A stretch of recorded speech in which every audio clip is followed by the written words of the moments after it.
আল্লাহর দিকে তাকিয়ে এই জুমা মুবারক না লিখে আল্লাহুম্মা সাল্লি আলা মুহাম্মদ নিজে একবার পড়ে লিখে দিয়ে দেন না, পোস্ট করে।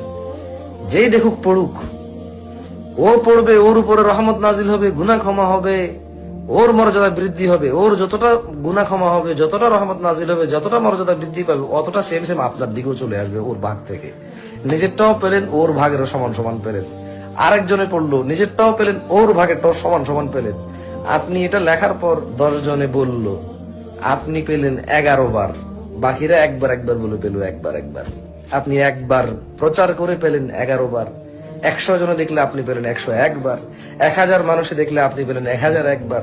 1 লক্ষ মানুষে জানলে আপনি পেলেন 1 লক্ষ 1 বার। 1 কোটি মানুষ জানলে আপনি পেলেন 1 কোটি 1 বার। আপনি যা শিখাবেন যাকে, সে তা আমল করলে তার নেকি থেকে কমবে না, তবে তার যে নেকি সমান সমান নেকি আপনার হবে। সুবহানাল্লাহ।